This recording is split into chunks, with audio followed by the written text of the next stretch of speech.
Assalamualaikum warahmatullahi wabarakatuh. Senang berjumpa dengan rekan-rekan semuanya. Semoga dalam keadaan sehat walafiat semua, tidak kurang satu apapun, baik diri pribadi maupun keluarga dan orang-orang terdekat.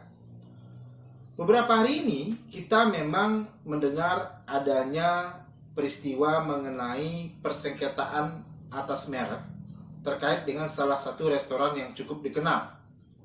Namun saya tidak akan membahas bagaimana jalannya dan putusan kasus tersebut, tapi saya akan membahas mengenai apa itu merek. Jangan-jangan kita bicara merek tetapi tercampur dengan pengertian-pengertian yang lainnya. Saya membiasakan akan membacakan isi pasal sesuai dengan aturan hukum yang ada agar kita tidak lari dengan apa yang dimaksudkan oleh pemerintah. Kalau kita bicara merek, kita tidak akan lepas dari Undang-Undang Nomor 20 Tahun 2016 tentang merek dan indikasi geografis. Apa itu merek?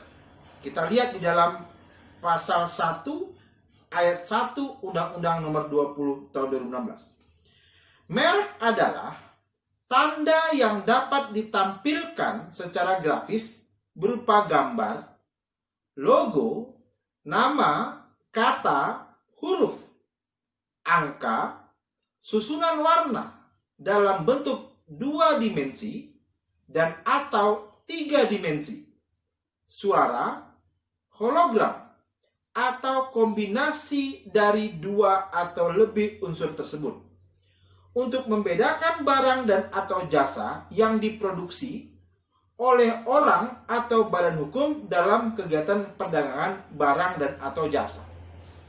Saya contohkan buku yang sedang saya pegang ini. Buku yang saya pegang ini tentu sama dengan buku-buku yang lainnya. Kalau kita belanja, kita tinggal bilang, "Pak, saya ingin membeli sebuah buku." Tapi pertanyaan mereka adalah, buku yang mana atau buku yang bernama apa atau bermerek apa? Untuk membedakan buku yang satu dengan buku yang lain yang diproduksi oleh pelaku usaha, maka tentu butuh yang namanya tanda yang dapat ditampilkan yang menjadi pembeda. Itulah yang kemudian kita kenal dengan istilah merek. Merek dibagi jadi 2. 1 merek dagang, 2 merek jasa. Merek dagang adalah merek yang digunakan pada barang yang diperdagangkan oleh seseorang atau beberapa orang secara bersama-sama atau badan hukum untuk membedakan dengan barang sejenis lainnya. Ingat, kita tentu berkepentingan memiliki merek untuk membedakan antara barang yang satu dengan barang yang lain yang sejenis.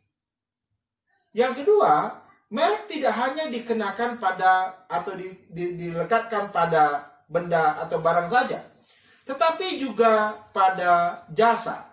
Maka dikenallah yang disebut dengan merek jasa. Merek jasa adalah merek yang digunakan pada jasa yang diperdagangkan oleh seseorang atau beberapa orang secara bersama-sama atau badan hukum untuk membedakan dengan jasa sejenis lainnya. Di setiap kota mesti ada banyak rumah sakit. Di setiap kota mesti ada banyak laundry. Di setiap kota mesti ada banyak sekolah swasta. Di setiap kota mesti ada banyak bengkel begitu. Tetapi ketika kita tanyakan, anakmu mau masuk SD mana? Nah, SD atau sekolah dasar contohnya, itu kan tingkatannya. Tetapi bagaimanapun, dia adalah sebuah kegiatan yang merupakan jasa. Bimbingan belajar contohnya begitu. Nah, untuk membedakan antara satu jasa dengan jasa yang lainnya, tetapi mereka sejenis, dibutuhkan yang namanya tanda pembeda. Itulah yang kita kenal dengan istilah merek jasa. Nah, pertanyaan berikutnya adalah bagaimana sistem perlindungan hukum di Indonesia?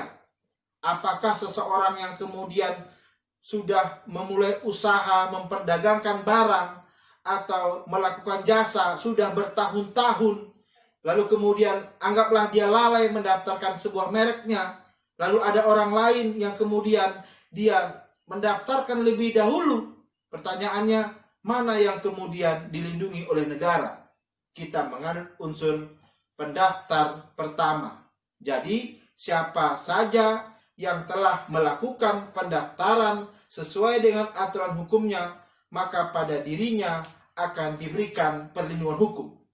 Baca pasal 3 Undang-Undang Nomor 20 Tahun 2016. Hak atas merek diperoleh setelah merek tersebut terdaftar. Jadi kalau kita melakukan usaha walaupun bertahun-tahun, tetapi kita tidak melakukan yang namanya pendaftaran merek, maka tidak akan mendapatkan perlindungan bagi diri kita. Berapa lama perlindungannya? Diberikan selama 10 tahun dan dapat diperpanjang. Semoga uraian singkat ini dapat memberikan manfaat bagi kita semuanya. Jangan lagi kita kemudian bingung apa itu merek. Jangan-jangan merek itu sama dengan hak cipta atau kemudian sama dengan paten. Assalamualaikum warahmatullahi wabarakatuh.